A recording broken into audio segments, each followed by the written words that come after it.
वगैरह वगैरह ये जो विषय है, ये विषय तभी समझ में आते हैं जब मन में संवेदना हो। हमारे जातिगत आरक्षण पर प्रस्ताव है। पहली बार जब प्रस्ताव हुआ तब जैसा समाज में घमासान चलता है इसको लेकर, वैसा घमासान हमारे यहाँ भी चला। यानी घमासान मारपीट नहीं, लेकिन दो परस्पर एकदम सिरे से अलग विरोधी मत और उनका विवाद।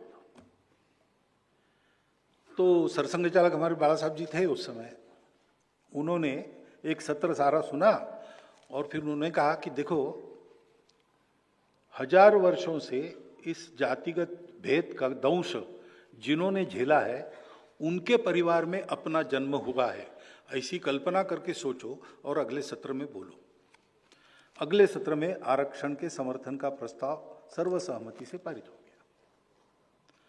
ये संवेदना का प्रश्न है। इसमें जमा खर्च, किसको कितना लाभ, तर्क करेंगे आप, तर्क से इसका हल नहीं है। अन्याय हुआ, परिमार्जन होना चाहिए, ये भी एक तर्क है। अन्याय जिन्होंने किया वो तो चले गए, आज तो हम इसको मानते नहीं, हमको क्यों तकलीफ, अब ये भी एक तर्क है। दोनों तर्कों में दम है। इसका क्या, इसका हल ये नहीं है।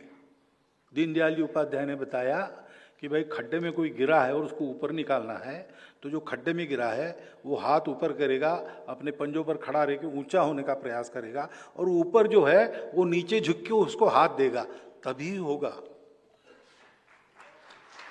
इसकी आवश्यकता है।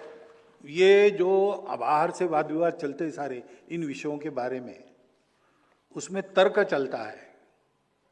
लेकिन मैं कहता हूं, मैं सार्वजनिक रूप से कहता हूं, युवकों से बात करते हुए करता हूं कि भाई अगर 1000 वर्ष हमारे लोगों ने ये झेला है, तो हमारे लोग हैं, उनको ऊपर लाने के लिए अगर 200 वर्ष हमने झेला तो क्या फर्क पड़ेगा।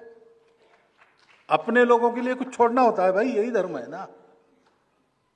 परसों धर्म की इसमें उदाहरण दिया मैंने, शिबी राणा ने अपना मांस काट के दिया, तो हम कुछ छोड़ेंगे तब हमारे सब लोगों को मिलेगा, तो इसलिए करो, कुछ बात नहीं, होगा थोड़ा नुकसान।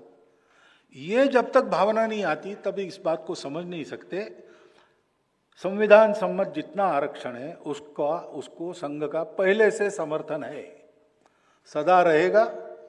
और जब तक उस आरक्षण के लाभार्थियों को लिए लगता नहीं कि इसकी आवश्यकता नहीं, भाई है वो समाज भेद समाप्त हो गया, अब हम अपने बुलबुल